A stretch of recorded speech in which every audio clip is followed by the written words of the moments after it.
اللہ تعالیٰ کا اپنے رسول صلی اللہ علیہ وسلم سے خطاب ہے اور مسلمانوں پر شفقت رکھیے۔ اللہ تعالیٰ کا ارشاد ہے، اور اپنے رب کی بخشش کی طرف دوڑو اور اس جنت کی طرف جس کی چوڑائی ایسی ہے جیسے آسمانوں کا اور زمینوں کا پھیلاؤ، جو اللہ تعالیٰ سے ڈرنے والوں کے لیے تیار کی گئی ہے، یعنی ان اعلیٰ درجے کے مسلمانوں کے لیے ہے جو خوشحالی اور تنگ دستی دونوں ہی حالاتوں میں نیک کاموں میں خرچ کرتے رہتے ہیں اور غصہ کو جذب کرتے ہیں اور لوگوں کو معاف کرنے والے ہیں، اور اللہ تعالیٰ ایسے نیک لوگوں کو پسند کرتے ہیں۔ ایک جگہ ارشاد ہے، اور رحمان کے خاص بندے وہ ہیں جو زمین پر عاجزی کے ساتھ چلتے ہیں۔ اللہ تعالیٰ کا ارشاد ہے، برابر کا بدلہ لینے کے لیے ہم نے اجازت دے رکھی ہے،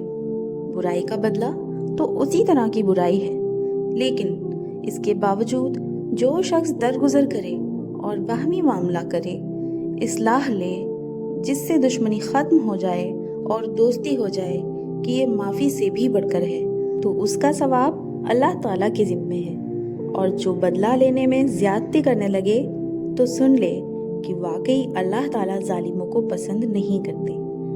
اللہ تعالیٰ کا ارشاد ہے، اور جب غصہ ہوتے ہیں تو معاف کر دیتے ہیں۔ حضرت لقمان نے اپنے بیٹے کو نصیحت کی، بیٹا، لوگوں سے بے رخی کا برتاؤ نہ کیا کرو اور زمین پر متکبرانہ چال سے چلا نہ کرو، بے شک اللہ تعالیٰ کسی تکبر کرنے والے، شیخی مارنے والے کو پسند نہیں کرتے، اور اپنی چال میں اعتدال اختیار کرو، بولنے میں اپنی آواز کو پست کرو، یعنی شور مت مچاؤ۔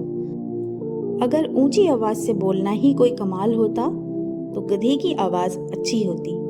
جبکہ آوازوں میں سب سے بری آواز گدھے کی ہی ہے۔ حضرت عائشہ رضی اللہ عنہا فرماتی ہیں کہ میں نے رسول اللہ صلی اللہ علیہ وسلم کو ارشاد فرماتے ہوئے سنا،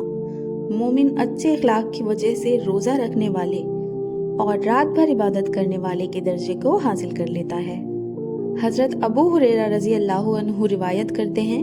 کہ رسول اللہ صلی اللہ علیہ وسلم نے ارشاد فرمایا، ایمان والوں میں کامل ترین مومن وہ ہے جس کے اخلاق سب سے اچھے ہوں، اور تم میں سے وہ لوگ سب سے بہتر ہیں جو اپنی بیویوں کے ساتھ برتاؤ میں سب سے اچھے ہوں۔ حضرت عائشہ رضی اللہ عنہا روایت کرتی ہیں کہ رسول اللہ صلی اللہ علیہ وسلم نے ارشاد فرمایا، کامل ترین ایمان والوں میں وہ شخص جس کے اخلاق سب سے اچھے ہوں اور جس کا برتاؤ اپنے گھر والوں کے ساتھ سب سے زیادہ نرم ہو، بہترین ہے۔ حضرت ابو امامہ رضی اللہ عنہ روایت کرتے ہیں کہ رسول اللہ صلی اللہ علیہ وسلم نے ارشاد فرمایا، میں اس شخص کے لیے جنت کے اعتراف میں ایک گھر دلانے کی ذمہ داری لیتا ہوں جو حق پر ہونے کے باوجود بھی جھگڑا چھوڑ دے، اور اس شخص کے لیے جنت کے درمیان ایک گھر دلانے کی ذمہ داری لیتا ہوں جو مذاق میں بھی جھوٹ چھوڑ دے، اور اس شخص کے لیے جنت کے بلند ترین درجہ میں ایک گھر دلانے کی ذمہ داری لیتا ہوں جو اپنے اخلاق اچھے بنا لے۔ حضرت انس بن مالک رضی اللہ عنہ روایت کرتے ہیں کہ رسول اللہ صلی اللہ علیہ وسلم نے ارشاد فرمایا، جو شخص اپنے مسلمان بھائی کو خوش کرنے کے لیے اس طرح ملتا ہے جس طرح اللہ تعالیٰ پسند فرماتے ہیں،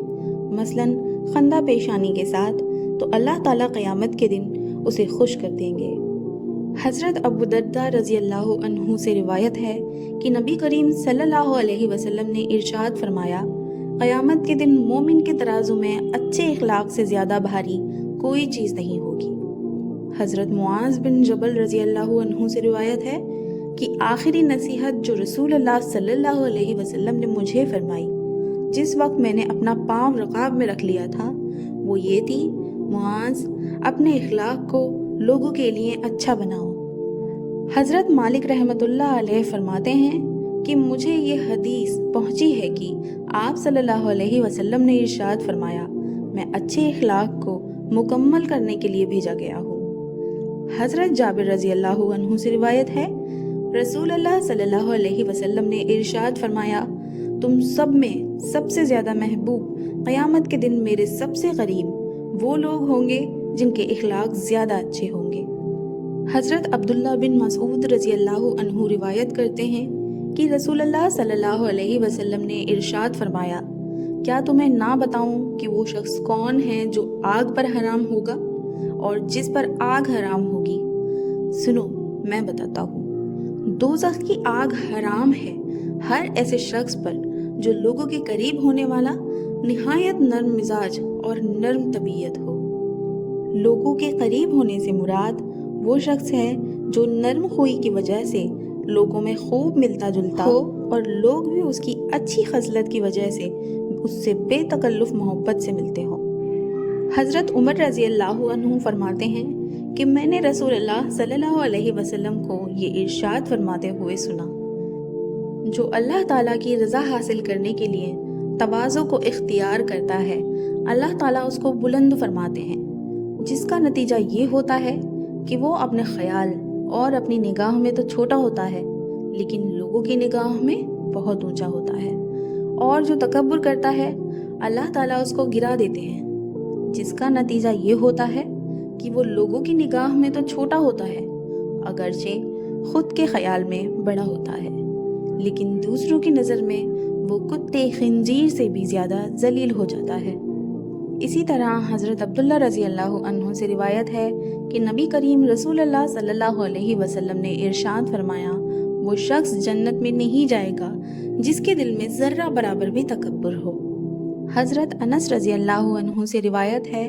کہ صحابہ کے نزدیک کوئی شخص بھی رسول اللہ صلی اللہ علیہ وسلم سے زیادہ محبوب نہیں تھا، اس کے باوجود رسول اللہ صلی اللہ علیہ وسلم کو دیکھ کر کھڑے نہیں ہوتے تھے، کیونکہ وہ جانتے تھے آپ صلی اللہ علیہ وسلم اس کو ناپسند فرماتے ہیں۔ حضرت ابو ہریرہ رضی اللہ عنہ روایت کرتے ہیں کہ رسول اللہ صلی اللہ علیہ وسلم نے ارشاد فرمایا،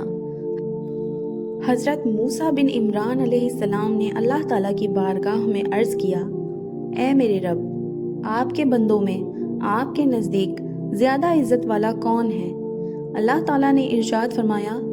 وہ بندہ جو بدلہ لے سکتا ہو اور پھر بھی معاف کر دے۔ حضرت عبداللہ بن عمر رضی اللہ عنہ سے روایت ہے کہ ایک صحابہ نبی کریم صلی اللہ علیہ وسلم کی خدمت میں حاضر ہوئے اور عرض کیا، یا رسول اللہ، میں اپنے خادم کی غلطی کو کتنی دفعہ معاف کروں؟ آپ صلی اللہ علیہ وسلم خاموش رہے۔ انہوں نے پھر عرض کیا، یا رسول اللہ، میں اپنے خادم کو کتنی مرتبہ معاف کروں؟ آپ صلی اللہ علیہ وسلم نے ارشاد فرمایا، روزانہ 70 مرتبہ۔ حضرت حذیفہ رضی اللہ عنہ فرماتے ہیں کہ میں نے نبی کریم صلی اللہ علیہ وسلم کو یہ ارشاد فرماتے ہوئے سنا، تم میں سے پہلے کسی امت میں ایک آدمی تھا، جب موت کا فرشتہ اس کی روح قبض کرنے آیا اور روح قبض ہونے کے بعد وہ اس دنیا سے دوسرے عالم کی طرف منتقل ہو گیا تو اس سے پوچھا گیا کہ تو نے دنیا میں کوئی نیک عمل کیا تھا؟ اس نے عرض کیا، میرے علم میں میرا کوئی ایسا خاص عمل نہیں ہے۔ اس سے کہا گیا کہ اپنی زندگی پر نظر ڈال اور غور کر۔ اس نے پھر عرض کیا، میرے علم میں میرا کوئی ایسا خاص عمل نہیں ہے سوائے اس کے کہ میں دنیا میں لوگوں کے ساتھ خرید و فروخت اور لین دین کا معاملہ کیا کرتا تھا، جس میں دولت مند کو مہلت دیتا تھا اور تنگ دستوں کو معاف کر دیتا تھا، تو اللہ تعالیٰ نے اس شخص کو جنت میں داخل فرمایا۔ ان سبھی حدیثوں سے ہمیں پتہ چلتا ہے کہ اللہ کس قدر خوش اخلاق پسند ہے اور کتنا زیادہ نرم مزاجی کو پسند کرتا ہے۔ اگر آج کی ویڈیو آپ کو اچھی لگی ہو تو زیادہ سے زیادہ شیئر کیجیے، چینل کو سبسکرائب کر لیجیے آنے والی ویڈیوز کے اور لائیو کے نوٹیفیکیشن کے لیے۔ انشاءاللہ ملتے ہیں اگلی ویڈیو میں ایک اور بہترین حدیث اور پیغام کے ساتھ۔ تب تک دعاؤں میں یاد رکھیں، اپنا خیال رکھیں۔ اللہ حافظ۔